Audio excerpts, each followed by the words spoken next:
It is day 2 of our virtual session, virtual conference, and I am honored to be here as a presenter. I have the idea and the thought that this will probably be a very quick hour. This session is from knowledge to impact. I want you to really think about that phrase, knowledge to impact, what it means to know something, and then what it means to do something about what you know. So the content that we'll cover in the next hour is really sort of a reminder, if you will. It's sort of putting us in a position to be fully ready to engage for the new TCOM certification prep series that goes live in November of this year. And so this will be that starting point where we engage. We have conversations about our heightened attention to building fluency with the intent to set the stage for the work that we do in the 3-part series. I also want to sort of mention that it's incredibly important to think about fluency as we move forward by building that fluency prior to completing the tools and engaging in TCOM tools. We sort of put assessors in a position to be one step ahead, if you will, and prepared to have meaningful conversations with individuals and families in an effort to develop treatment and action plans that make sense for transformational endeavors. So just keep that in mind. There will be much of our conversation that feels like recap for our season, folks. That's okay. Here's what we're going to cover just very briefly. Welcomes, introductions, we've just covered that. We're going to walk through a TCOM refresher, some basic elements. We'll look at the action level framework. We'll look at sort of a person-centered approach to the work that we do. And then we'll talk about and have discussions and conversations about TCOM fluency building and an activity around that as well. So that's what you can expect in the next hour. What are we trying to accomplish by walking through this? Well, we're trying to accomplish really a reignition, if you will, a reignition of enthusiasm for the TCOM tools as a communication device. We want to really put ourselves in a position where we're understanding the ins and outs of the tools, and we're able to sort of walk away from the session with a level of confidence that perhaps we didn't have upon arrival. That's a large to-do. That's a big to-do with an hour, but I'm excited to attempt it. We're going to practice through some interaction, some discussions, a video, and then an activity built around fluency. And then we'll have a brief discussion about application, what that looks like in the real world, what it means for the people that we work with and for. And so core elements of the TCOM philosophy, we'll jump right on in. Again, we don't have much time, but we will still take advantage of the opportunity. By the way, if you have questions, you can put those questions into the chat box in Zoom. I am able to monitor that. If you have questions and you're more comfortable putting those questions into Excel events, you can go ahead and do that as well. Kendra's monitoring that messaging application. And so I do think that your questions and ideas are more important than any slide that I have. So please interject, interrupt, add details where you see fit. So on the screen here, you see 3 core elements or 3 core features of TCOM in terms of its philosophy and the design, and how we might organize conversations around critical pieces of the work that we do. So collaboration and transparency, obviously we want to develop shared meanings, shared purpose, shared goals, shared objectives with individuals that we work with and for. We want to focus on leveraging strengths to really address and approach the obstacles that we've also identified with regard to needs. And then we want to think about the assessment opportunity as not as the endpoint, but as perhaps as a beginning, right?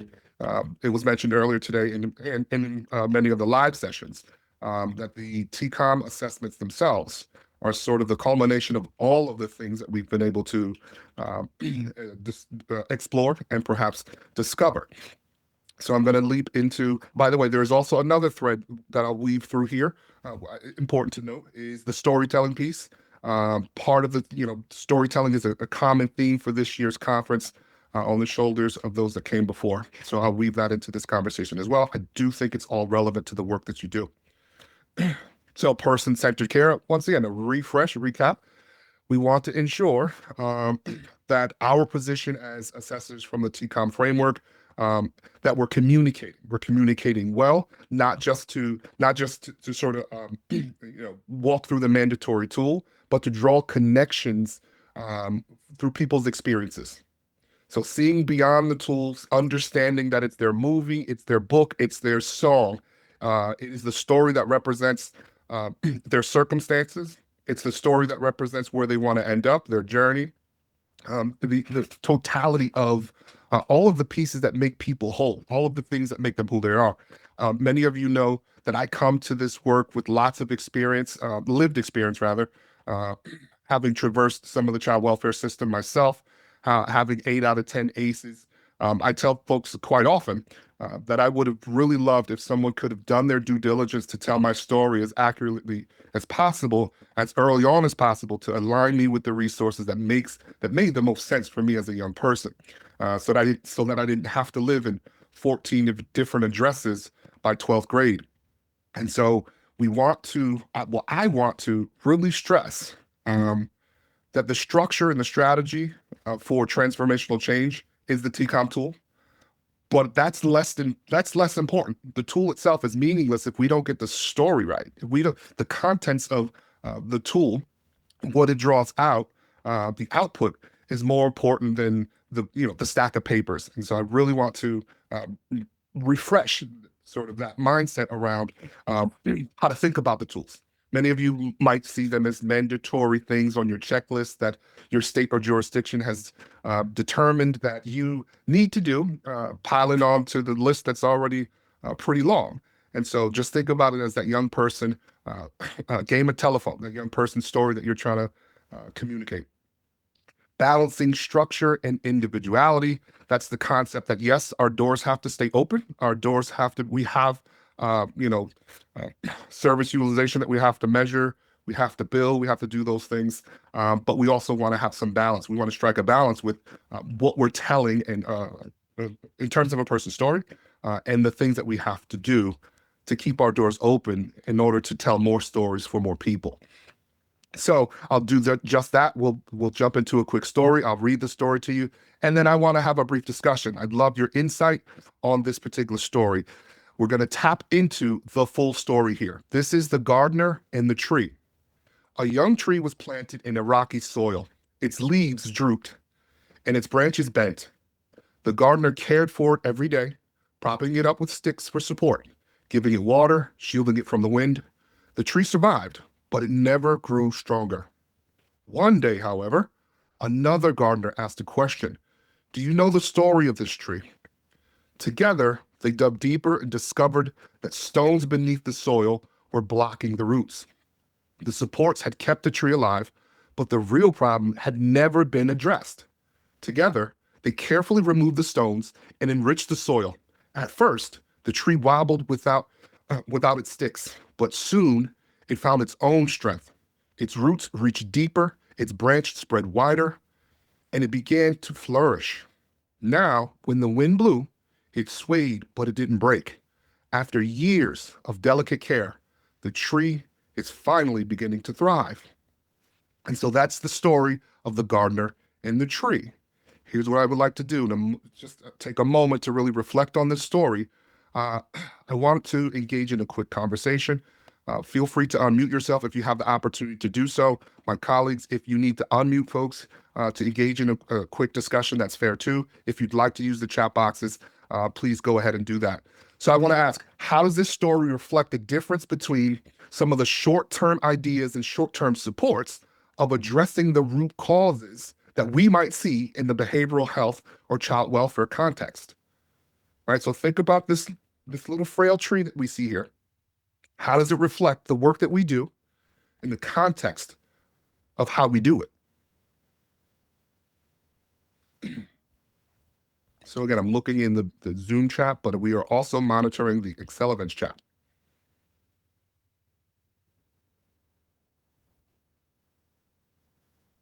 As folks are thinking, perhaps typing, I'm going to pose the next question.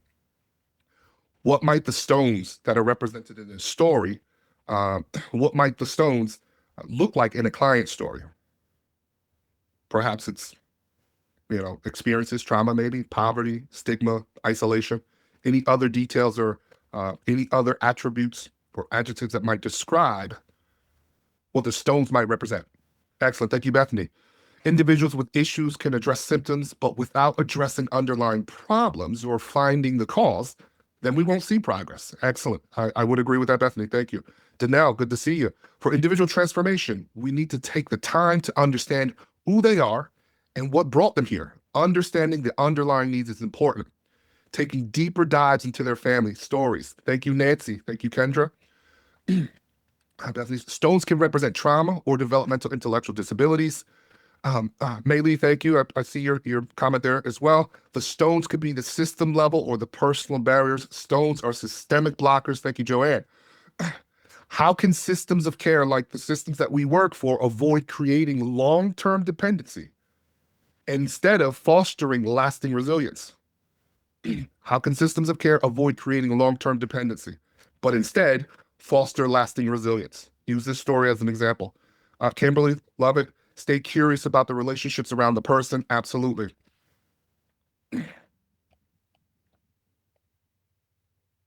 So just to post another question, just give you an opportunity to type that in. Yeah, I think you all are spot on thus far, right? This story seems quite benign to most, but I think it truly does represent the tasks that are in front of us as stewards of engineering change with and for people. Ari says, how care make transformational changes? How focusing on strengths is key to thriving. Yes. Connie, thank you. Asking additional questions, working together to address individual needs. Stones are deeper issues that are not seen from the outside. So yes, I love these responses. Thank you guys for engaging in this way. So the meaning for you've touched on most of it, right? But I would add to it. Like the tree in this story, a person's struggles often rooted in the deeper story, deeper trauma, stressors, systemic barriers that can't be seen at first glance. If systems of care, if our industry would prop up the individual with short-term supports, then they might be unintentionally creating a dependency.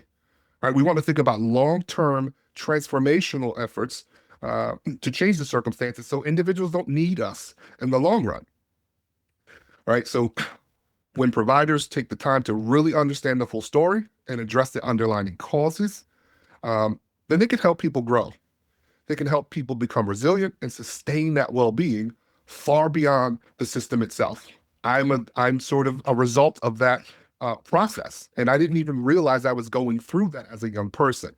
Not through the scope and lens of the behavioral health system, but certainly through natural supports in my community and engaging in meaningful relationships about the trajectory of my life. So yes, Gabriella, remove the stones, enrich the soil, working with the client and family and expand their support networks. Yes, since we're only working with them for a short period of time. Thank you, Gabriella. Lisa, in child welfare, stones can represent the social workers who give you what you need to stay alive. Absolutely.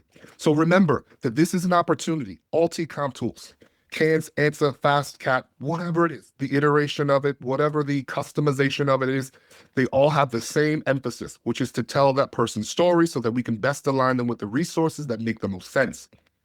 How do we do that? Quick refresher. By thinking about what to do based on what we learn. Action levels very quickly. Many of you are seasoned, so I will make this brief.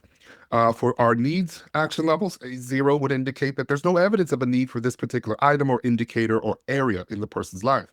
Note the keyword evidence at the bottom left. A 1 would indicate that, yeah, this is perhaps has been an issue before. It's on my radar. Perhaps there's some curiosity that I have about this. Significant impairment to functioning at some point in their life. However, right now, it's not really impacting their functioning.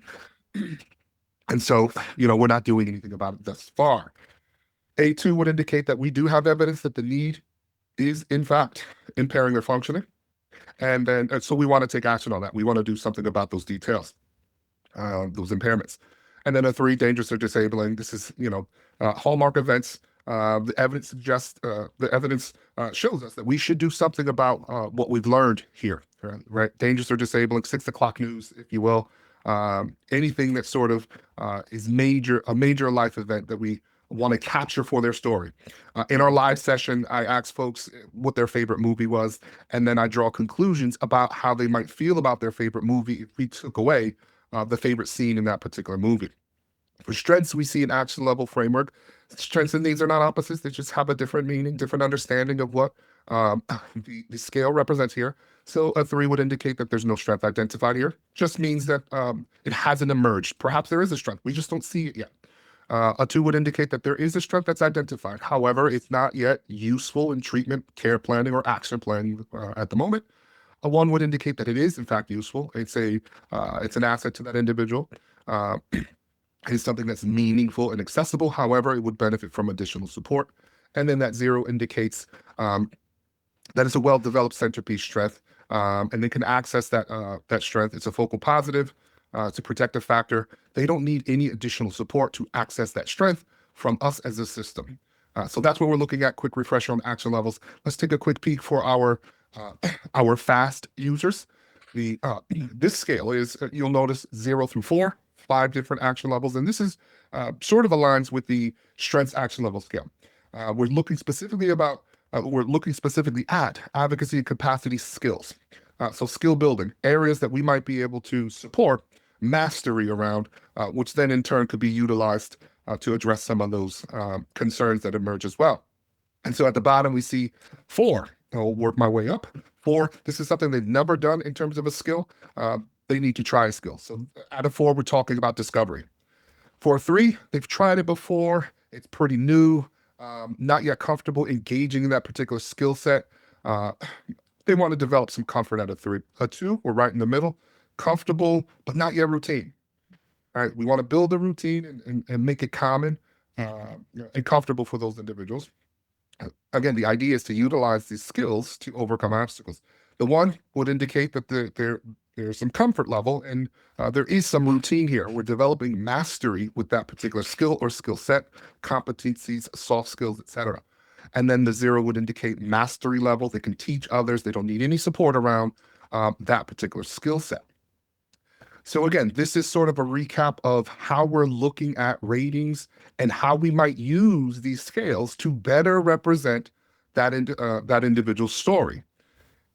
In order to do that, what do we have to do? We have to focus on quality in the assessment process, quality in our discovery and exploration, quality in our questions. I say quite often that, we're not rating based on our hunches. We're not rating based on presumptions, concerns, prevention, ideas of prevention. Those are things that drive the questioning and the discovery process, though, right? And so a quality assessment, what you always want to consider. So we're shifting to not just the completion of the tool.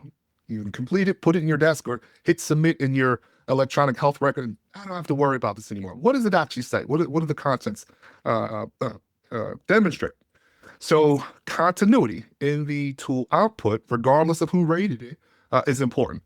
Consistency regarding the relevant details in the narrative is also important.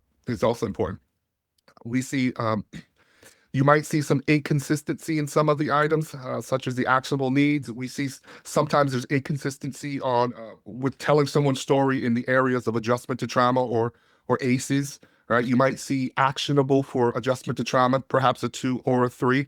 And then there's nothing in the trauma symptoms or trauma behavior section, right? So that's incongruent. Are we actually telling the story well if there's nothing that really aligns with the initial discovery?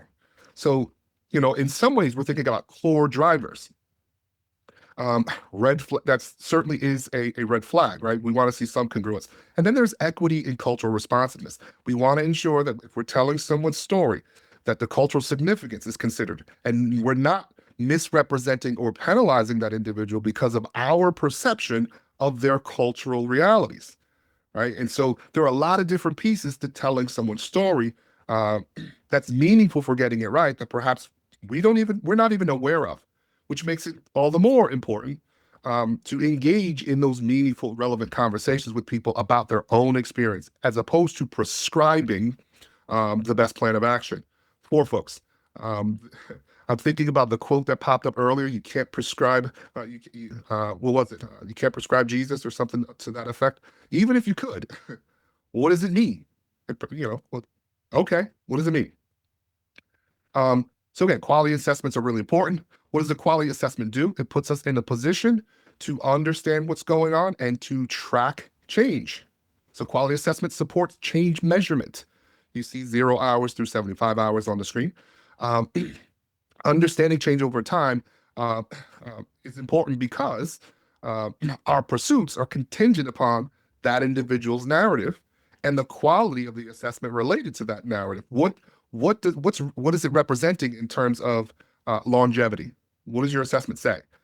TCOM tools rely on multiple sources of information for meaning making, and a common definition of what we're measuring makes it a lot easier for systems to pinpoint what progress might look like, what regression looks like, or what stagnation might look like in the story of that individual's journey towards health.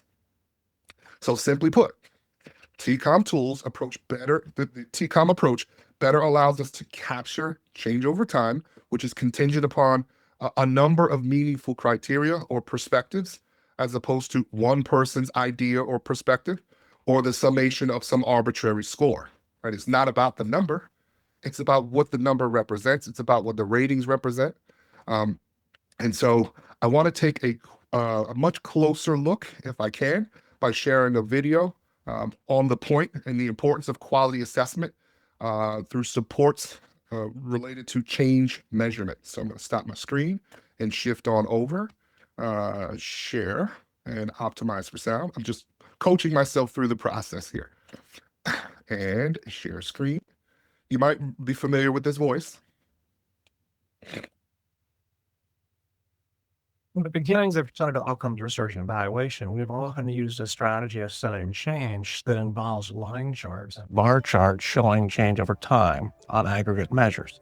Depending on the measure, sometimes it's good if it's going up, sometimes it's good if it's going down. We test the statistical significance of these changes in a variety of different ways in an effort to determine whether these changes that we're observing are reliable. This has been our standard approach to understanding personal change. Turns out, that's a bad idea.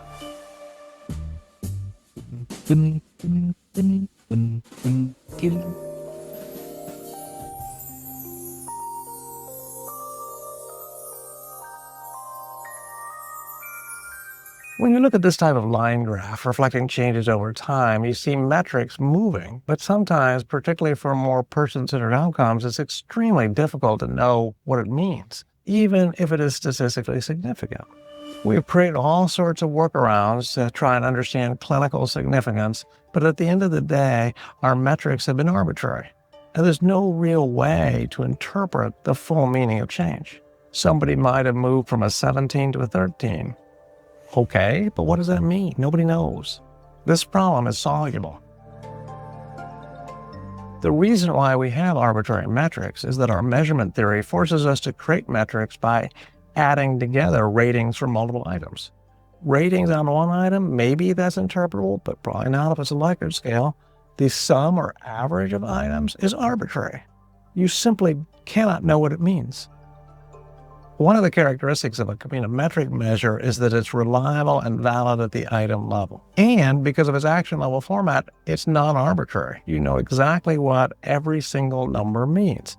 This opens the door to a completely different approach to understanding personal change. Consider the following. Metric measures have at least 50 different items or indicators. Now, I'm sure you can picture understanding somebody in 2 dimensions. We do it all the time. Let's say those 2 dimensions are suicide and depression. Some people are not depressed and not suicidal. Some people might be depressed and not suicidal. Some people might be depressed and acutely suicidal. And we understand their location relative to each other in this 2-dimensional space. Or let's use a strength example. So let's pick talents and interests and spiritual strengths. So some people might have neither. Some people might have one or the other. Some people might have both. Let's say they sing in a church choir. Now let's take it out to 50 dimensions. That's the full profile of needs and strengths or whatever indicators that are on your TCOM tool. We can't really picture it in our heads, but perhaps we can imagine it like a 50-dimensional cloud where each possible combination of ratings is a different location in that cloud. Actually, there are more locations in that kind of cloud than there are people who have ever walked the face of the earth, more than 2 quadrillion. Intriguingly, there's a location in this cloud that represents ideal well-being. That's a profile that's a ratings of 0 on every single item. So once you've located a person in that cloud based on their current story, you can understand their journey towards health as the distance they travel from their location towards this origin in the 50-dimensional cloud.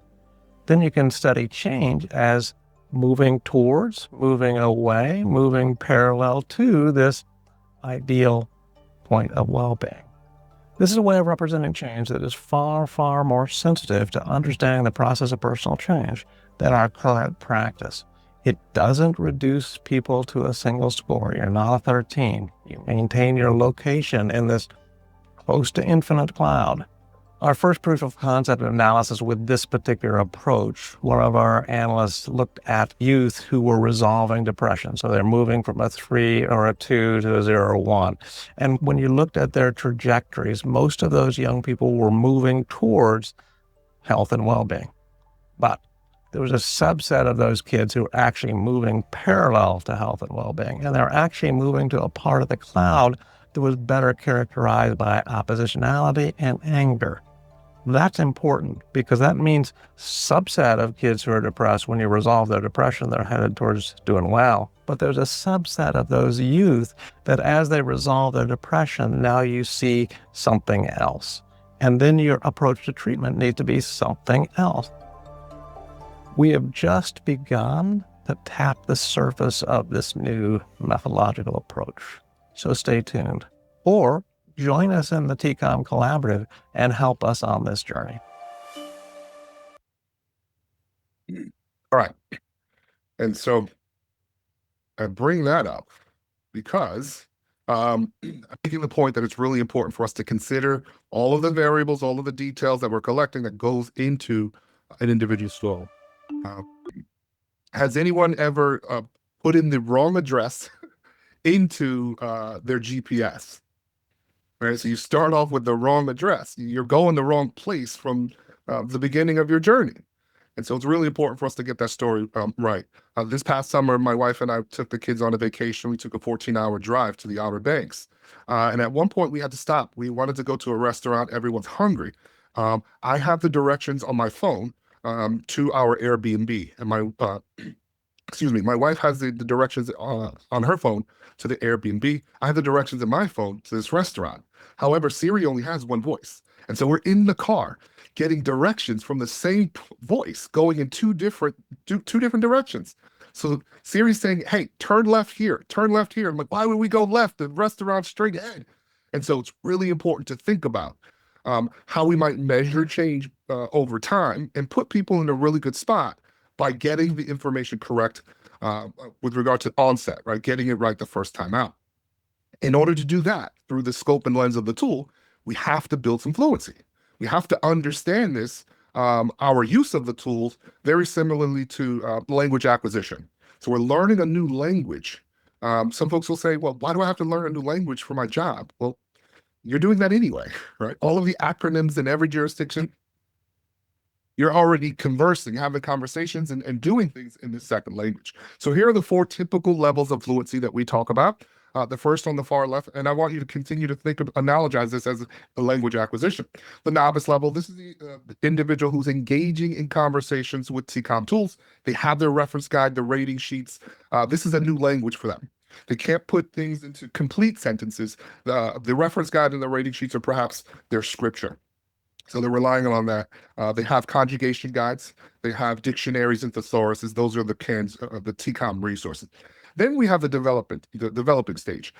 This is where folks are a little bit more comfortable. They don't necessarily need those resources quite as often. They don't need the dictionary or conjugation guide. They know that English has 3 different tenses, and Spanish, perhaps, as a secondary language, has 14 different tenses. They can communicate in this language. However, they will still benefit in some cases of having those resources. They're still putting sentences together in this new language. At the confident level, we're really talking about individuals that might not need those resources. They understand the item definitions. They're fluent in the language. They're having conversations in another part of the world, which is their secondary language. They can quickly analyze the information. They can quickly make decisions from a shared perspective with individuals. And then there's the advanced level. The advanced level is where folks are really sort of deeply rooted in the TCOM language, right? Their fluency is uh, pretty concrete. They don't need the resources. They understand, not only do they understand um, the the indicator definitions, right? So you could rattle off intentional behavior. Intentional misbehavior has three specific criteria: an individual who's doing something on purpose to seek sanction from authority to produce a desired outcome, right? And so they're working through that, and they're also able to track progress and change over time, the way that we just envisioned in the last video. And so these are the four different levels. Everyone in this virtual room lands somewhere on this particular stages and phases through Fluency with TCOM tools. And so my goal is to work us through an exercise in just one moment to perhaps enhance where you are and to shed some light on the importance of the storytelling piece of the work that we do. This isn't just, paperwork for no reason, right? We're doing that for a reason. Okay, so here's what you can expect moving forward. We're going to take about the next 10 minutes in this exercise. You're going to explore some CANS ratings. Then you're going to do this individually. You won't do this in groups. I have done this in groups, but we don't have enough time to do that. I want you to visualize this individually. So explore the ratings that I give you, visualize that person's story, and then create a narrative. Create a narrative, and then we'll compare or reconstruct, compare how those stories were reconstructed as it relates to how the TCOM team reconstructed the same ratings. All right, so Kendra's going to place a link into the chat boxes, and we shall move forward. So here, more detail. Here are the ratings on the right-hand side. You see the standard comprehensive CANS 3.0 risk behaviors domain. Those are all the items from the 3.0 tool. I've just thrown in some random ratings on the right-hand side. Brief activity. You're working with 15-year-old Javier. We're talking CANS here. Develop a short narrative story about Javier based on the CANS ratings on the right-hand side. The objective is to use the tool as a storytelling device. There should be alignment between what we know and Javier's written journey as depicted by you. You'll have about 10 minutes to do this. We'll give you some lovely elevator music as you're working on your form.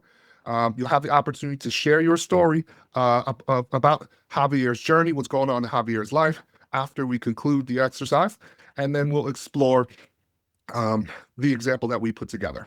All right, so that form is in the chat box. Go ahead and start our elevator music. I will start a 10-minute timer. We'll come back and we'll talk about Javier. Ready? Go. All right. Thank you all for sharing your thoughts and your ideas. We're going to take a look at what you all placed into the form. I'll take a couple of these. We'll spotlight them.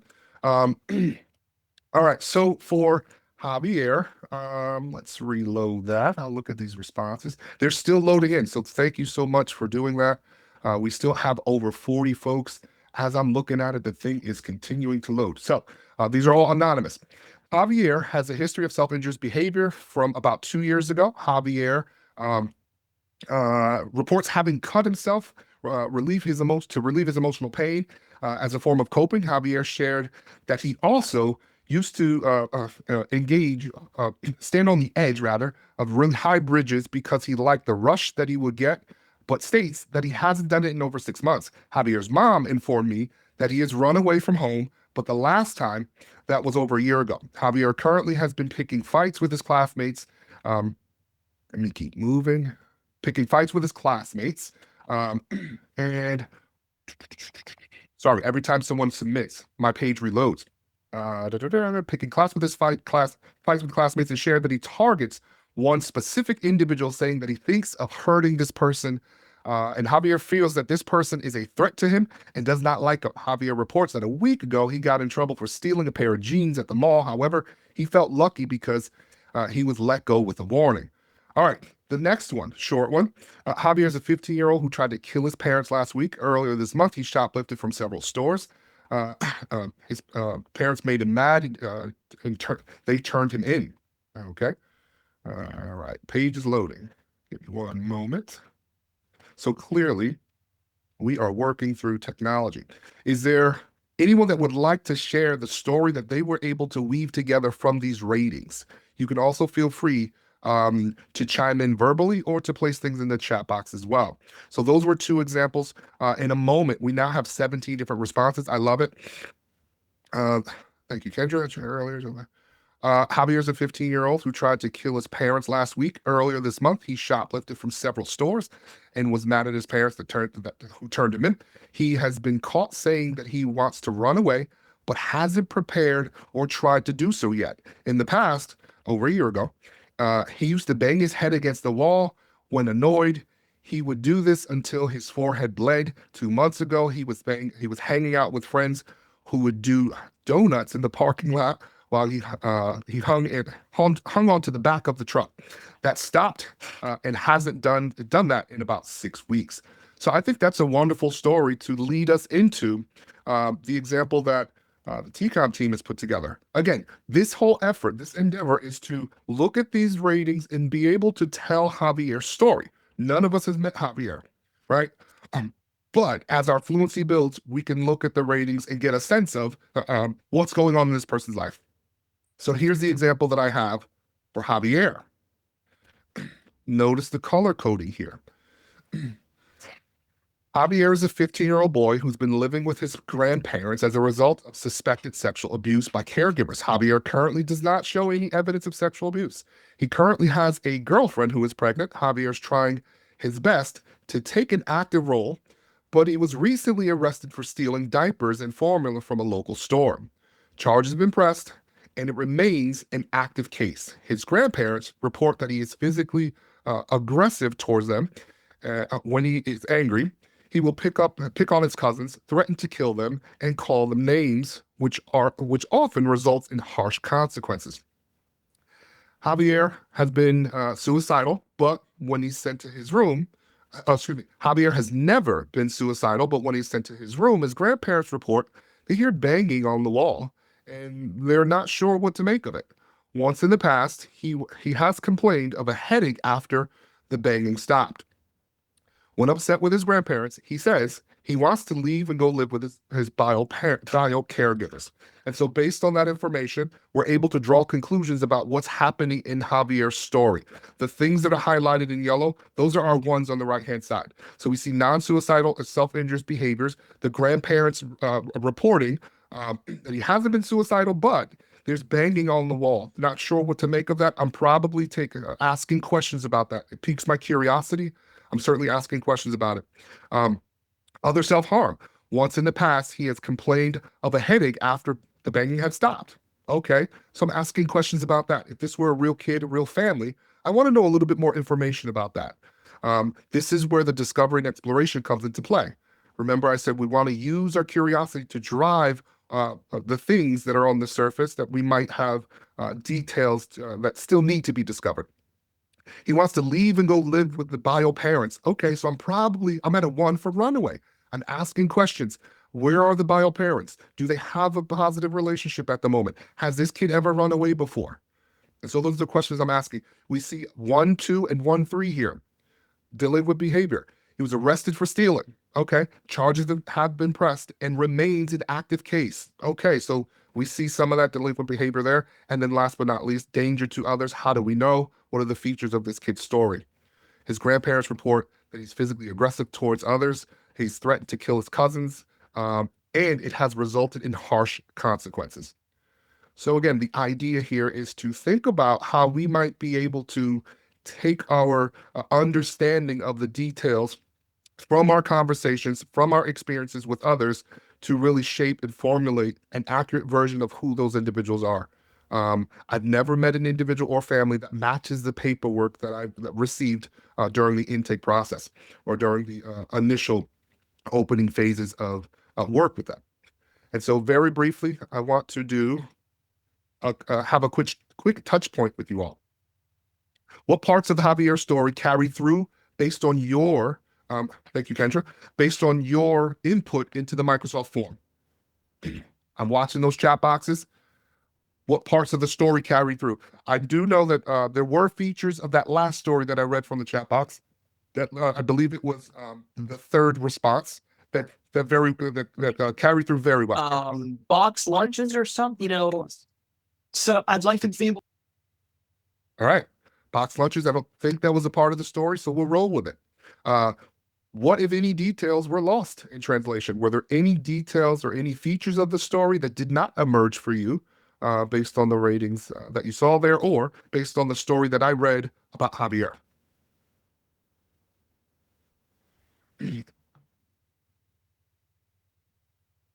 It's also fair for you to say no questions, no thoughts, don't want to share. That's fair too. Kendra, I'm sure you're watching the other chat box as well. How did the exercise shape the way that you told the story? How did those ratings shape the way that you told the story? And then what does this all mean, right? What does it say about our responsibility as assessors? Those are the 4 questions. What parts carry through? Were there any features that sort of were lost in translation that didn't carry through? How did this shape the process of telling the story? And what does it mean about our responsibility as assessors?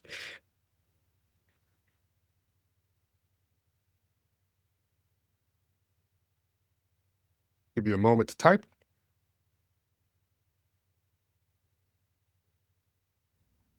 Brandon, can I unmute and share? Sure. I found it very difficult to do the exercise. Okay. It was, the ratings, there were a lot of, there were some zeros, there were some ones, and, depending on, what area you kind of service. I mean, he didn't look like, a lot of, a high risk behavior, youth. And, when reading the stories, it focused more on the negative and didn't really allow for you know, or being, optimistic that there may be some, you know, contributing factors to some things. Like when you put in a story, he stole for diapers. I Yeah. mean, but then it's now you kind of deemed as a delinquent, but Yeah. you stealing diapers for your baby, okay, yeah, no, it's not okay to steal, but it's like you can kind of understand what's going on with this youth, and we kinda moved straight into, like, a more of a negative stance when the ratings were more low Yeah. than high. Right. So here's the thing with that. I think that's a powerful point, right? People's interpretation of the story, right? We're all going to come into someone else's journey, someone else's life with ideas and biases and thoughts about what's helpful, what's not helpful for that individual. And I do think that is a valuable point in terms of us building our fluency around the tools, right? We specifically focus on the risk behaviors domain, the risk factors domain, which doesn't really speak to or in the same way as the strengths domain. So Lisa, I certainly do appreciate your feedback there and your observations. There are a couple more in the chat box I want to share. Thank you, Kendra. Again, Jeanette says, how would we have rated the possible sex abuse? There was not a place to rate that. And in some way, that is core to his story.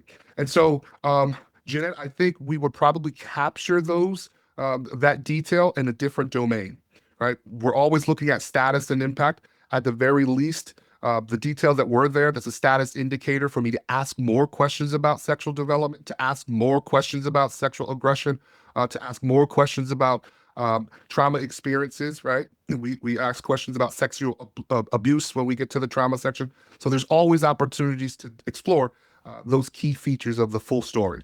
But yes, I like what you all are keying in on. Nancy says, depending on the discipline background impacts how you interpret and seize the situation. Yes, remember that we're always looking at what is written. We're never looking at what's not written. We're always looking at features of their story as opposed to the things that we have not yet discovered. And so we're asking questions about the things that we deem relevant to their circumstances. Thank you, Nancy. Razy, please excuse me if I'm mispronouncing your name. I'm mortified by that. So if I am pronouncing your name correctly, then I hope that's the case. Our direct services should be consistent with the CANs regardless of who or what the agency is doing the assessment. That is the key. That's absolutely where I'm going with this. Thank you for that comment. And Adrian, I think this exercise is great training and coaching tool. In LA County, our staff are still building competency around understanding the CANs. Thank you so much. And then thank you, Jeanette, and thank you, Adrian. So here's our key takeaways. Our key takeaways, and I know this is kind of corny. You all may remember the movie The Matrix, where Neo, at the end of the movie, he's able to realize his role in all of the narrative of that movie. He's able to read the binary code. He looks down the hallway, and it's just zeros and ones. It's just numbers. But he's able to formulate a picture. He's able to understand the story based on those numbers. And so that's what we're really trying to sort of pull out of this. I want to reinforce that this session is about building your fluency to the degree that you could sort of get to this place, this advanced level of just looking at those ratings and being able to understand the connection between your knowledge and your storytelling and how that might impact someone else's trajectory of care. These tools are 100% communication devices. They are not replacements of the individual story. Quality assessments are absolutely key to that pursuit. Fluency will grow. Your comfort levels will grow through practice, reflection, and supervision. All right, I want to close out by offering an opportunity to answer more questions, to get your ideas, and depending on your comfort levels, your remarks as well. So I'm going to stop my screen share and invite folks to have the conversation. Any additional thoughts?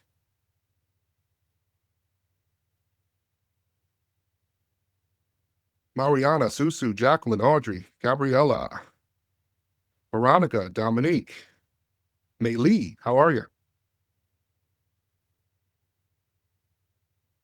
If you don't have any questions, that is okay too.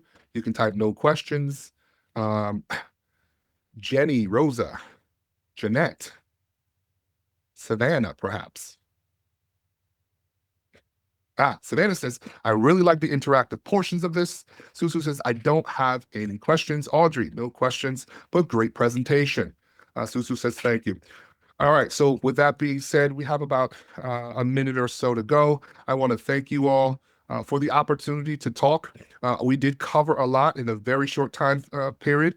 I mentioned that this would probably be the quickest hour of your day. So I really do appreciate that. Thank you, Mei Lee. I see your comments there. Thank you, Melody. We will be jumping into our closing remarks momentarily. I am all set here if you all are also all set.